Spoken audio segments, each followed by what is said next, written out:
Selamat pagi. Kita sekarang mencoba mengaproksimasi akar 5 dan memberikan beberapa komentar terkait akurasi dari aproksimasi ini.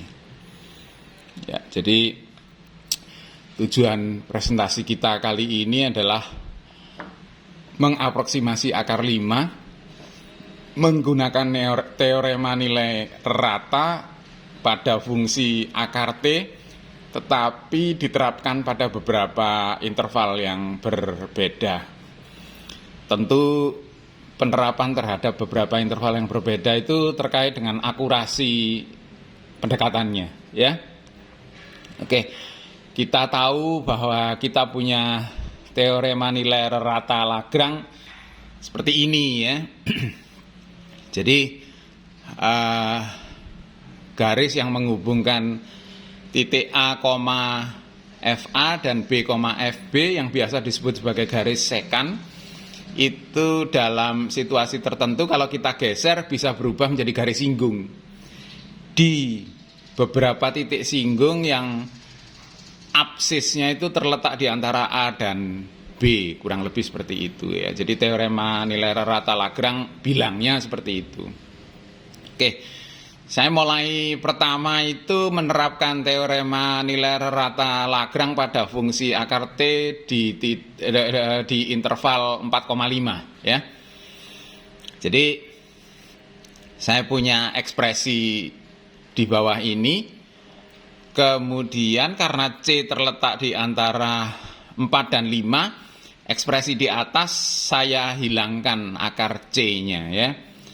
Jadi kita punya 1/2 akar 5 itu kurang dari akar 5 min 2 kurang dari 1/4. Kemudian kalau kita sederhanakan itu, jadi 1/2 kurang dari 5 min 2 akar 5 itu kurang dari akar 5/4.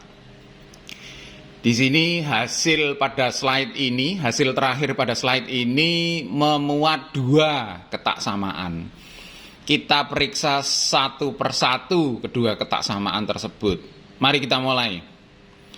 Ketak samaan yang pertama. Ketak samaan yang pertama setelah kita otak-atik, kita olah, kita punya fakta bahwa akar 5 itu kurang dari 9/4. Sedangkan ketak samaan yang kedua, kita punya bahwa akar 5 itu lebih besar dari 20/9. Kalau kita gabung, maka kita punya bahwa akar 5 itu terletak di antara 80/36 dan 81/36. Akibatnya aproksimasi akar 5 yaitu 20/9 itu galatnya kurang dari 0,03%, ya, 0,0 atau kurang dari 3%, ya, maaf ya, kurang dari 3%. Akibatnya aproksimasi kita, maaf ini salah, ya, ini jadi 20/9 itu mengaproksimasi akar 5 dan galatnya kurang dari 3%, kurang dari 3%. Jadi aproksimasi kita ya paling ya teliti sampai 1 angka saja, yaitu 2, ya. Oke, coba kita lanjutkan. Nah, ini beberapa komen yang menyatakan bahwa akar 5 itu bisa diaproksimasi oleh bilangan P yang berbentuk 5 kali C kuadrat. C-nya adalah bilangan alam. Kemudian kita pilih Q yang merupakan bentuk kuadrat sempurna, yaitu 1, 4, 9, 16, 25, 36 dan seterusnya yang paling dekat ke Q. Sehingga kita bisa melakukan analisis terhadap fungsi GT di interval P, Q atau Q, P. Oke, sekarang kita pilih interval 121,125.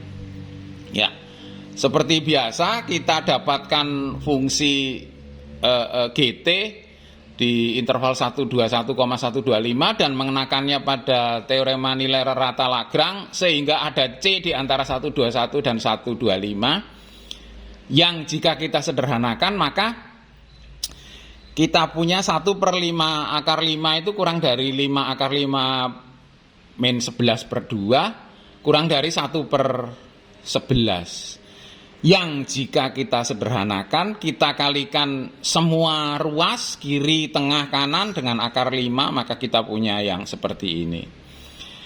Kita punya dua ketak samaan yang kita akan analisis 1/1 ya. Oke, yang pertama.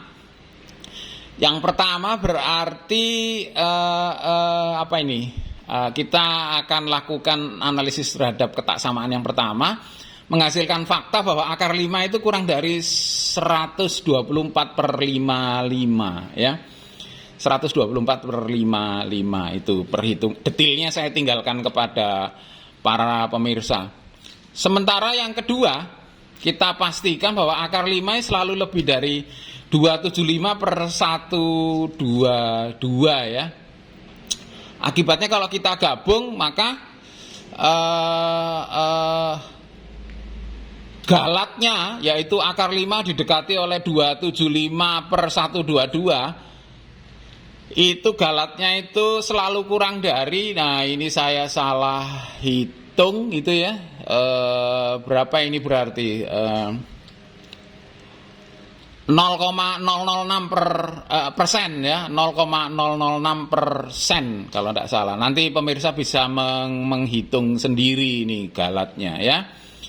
Jadi kita teliti aproksimasinya itu 275/122 itu sampai mungkin dua angka desimal ya, kalau saya tidak keliru ya. 2 atau 3 angka desimal, nanti silahkan diperbaiki perhitungan saya ya. Terima kasih.